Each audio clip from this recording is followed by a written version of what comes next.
66e message d'enseignement spirituel. Dicté par l'apôtre Thomas le 24 janvier 1971. Rio de Janeiro, Brésil.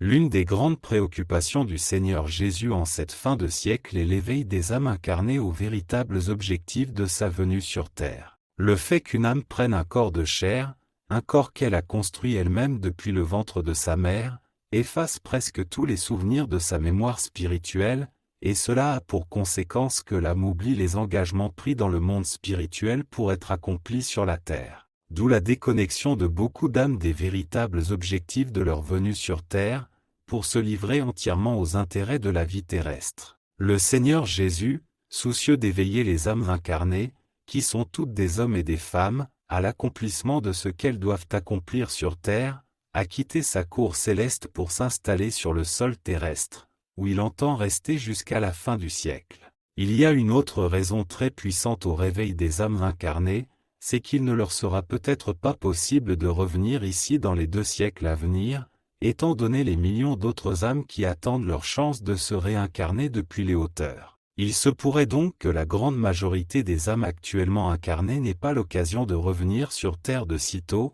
ce qui interromprait la marche de leur progrès spirituel, ce qui serait regrettable. Le Seigneur Jésus dit donc à toutes les âmes qui parviennent à prendre connaissance de ces messages que si elles décident de faire un petit effort de spiritualité dans ces dernières années de leur vie terrestre, elles pourront achever leur cursus d'apprentissage terrestre et retourner dans l'espace, non plus comme élèves de l'école terrestre, mais comme futurs maîtres et guides d'autres âmes. Certains lecteurs voudront peut-être s'enquérir du Seigneur Jésus, de ce qui constitue un effort de spiritualité, désireux de l'entreprendre. L'effort de spiritualité signifie que les âmes incarnées considèrent que leur condition d'homme et de femme n'est que transitoire, afin de pouvoir rester sur le sol terrestre pour le nécessaire développement de leurs activités matérielles. Mais ils doivent considérer qu'avant et après avoir été des hommes et des femmes, ils sont des âmes en quête de progrès spirituel, dans une trajectoire qui doit dépasser 11 à 15 000 ans dans le seul corps humain.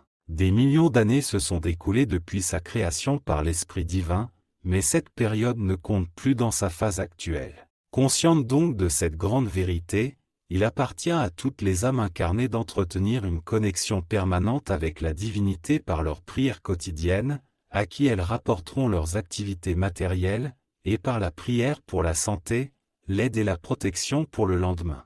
Mais ce n'est pas seulement par la prière quotidienne au lever et au coucher que les âmes incarnées peuvent maintenir ce qu'on appelle l'effort de spiritualité. Même en accomplissant leurs tâches de service, les âmes incarnées, hommes et femmes, peuvent maintenir le contact avec la divinité. Une pensée dirigée vers l'Esprit divin en tout lieu et à tout moment représente véritablement un effort de spiritualité, car elle consiste véritablement en la connexion spirituelle de l'âme incarnée avec l'Esprit divin. Les lecteurs de ces messages qui s'habituent à cette connexion même pendant les heures de travail seront certainement surpris par les résultats obtenus. Le Seigneur Jésus informe que la grande majorité des âmes qui descendent sur terre sont déjà correctement préparées à cette pratique quotidienne, en raison de leur élévation spirituelle.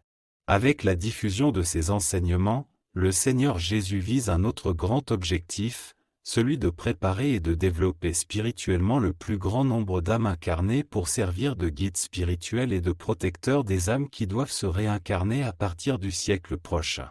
On s'attend à ce que la population terrestre atteigne environ 6 milliards d'âmes au siècle prochain. Le Seigneur Jésus lance ici une invitation aux lecteurs de ces messages à se préparer correctement à cette tâche lumineuse. Le Seigneur Jésus s'attend à avoir besoin de plus de 2 millions de nouveaux guides et protecteurs spirituels au cours des 40 prochaines années, pour accompagner et assister les âmes alors incarnées, et croit qu'il peut avoir ces aides parmi les vivants actuels. Le Seigneur Jésus explique que la tâche confiée par les forces supérieures aux guides et protecteurs spirituels aux âmes incarnées est extrêmement légère et très agréable, de par la manière dont elle est accomplie. Le guide et protecteur spirituel, dûment préparé et sincèrement dévoué à sa tâche, peut assister et guider jusqu'à 6 âmes incarnées sans nuire à aucune d'entre elles. Sa mission est liée à un certain centre de travail sur le plan spirituel, avec lequel l'Esprit guide communique en cas de besoin, recevant de lui toutes les instructions dont il peut avoir besoin. En élargissant le sujet un peu plus loin, le Seigneur Jésus précise que les guides spirituels ne sont pas responsables des actes qui peuvent être commis par leurs guides sur terre. Sa mission est de les assister, de les conseiller et de les guider spirituellement sur le droit chemin, afin qu'ils puissent atteindre le succès souhaité. Pendant le sommeil du corps, l'esprit guide rencontre ses guides et discute avec eux des réussites ou des déviations qui peuvent exister, ce qui représente un travail remarquable de l'esprit guide. Ce travail remarquable consiste également à éviter certains dangers qui pourraient affecter les âmes qu'il guide, ce qui arrive très fréquemment.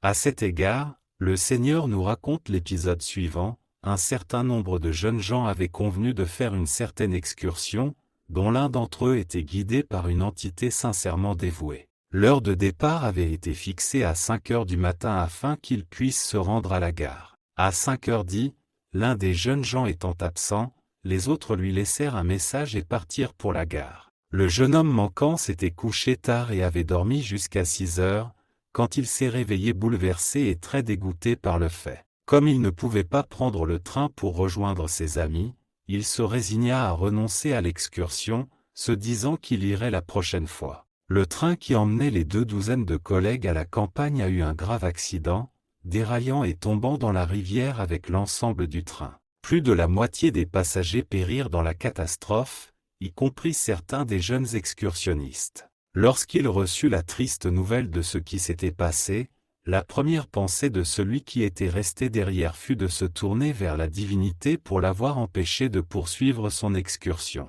À ce moment-là, il éleva une prière en faveur de ceux qui avaient péri. Pendant le sommeil du corps, cette nuit-là, le guide spirituel parla à l'âme du jeune homme de ce qui s'était passé, lui disant « J'étais conscient de l'événement, parce qu'il était programmé sur le plan spirituel. En consultant ta lettre de vie, j'ai compris que je pouvais t'empêcher de venir en prolongeant ton sommeil. C'est ce que j'ai fait et j'en suis heureux, car j'ai eu la chance de te sauver d'une mort peut-être certaine. Ta lettre de vie m'a permis de le faire et je suis engagé. » Le jeune homme interrogea alors son guide spirituel. « Ces amis qui t'ont suivi et qui ont péri, n'ont-ils pas, comme moi, un guide spirituel ?» Ma réponse est oui, mon fils. Il y a cependant des circonstances dans la vie terrestre qui peuvent résister aux efforts des guides spirituels pour les éviter. Lorsque la personne guidée utilise sa volonté et ne répond pas à tout ce qui est contraire, elle peut vivre des choses semblables à celles qui sont arrivées à tes amis. Voyant ta décision inébranlable de suivre, malgré mon inspiration contraire, j'ai demandé aux forces supérieures la permission de te protéger et, l'ayant obtenue, j'ai pu prolonger ton sommeil. Te voilà donc libéré du danger et tu peux maintenant continuer à vivre dans le corps. Ces cas sont très fréquents sur toute la Terre. On ne compte plus les cas de personnes qui perdent leur permis de conduire ou qui y renoncent à la dernière minute, se libérant ainsi d'un événement grave. Cela arrive surtout aux personnes qui restent en contact avec la divinité par la prière et qui sont ainsi détournées d'un danger imminent. S'il fallait d'autres arguments, en dehors de ceux dictés par le Seigneur Jésus dans ses messages, en faveur de la nécessité pour les âmes incarnées de se relier quotidiennement à la divinité, il y a le cas ci-dessus pour confirmer les avantages qui résultent de cette connexion. Et cela coûte si peu. Lorsque vous retournerez dans le monde spirituel, vous pourrez constater par vous-même les avantages mentionnés. Maintenez l'effort de spiritualité aussi souvent que vous le pouvez, même sans prier.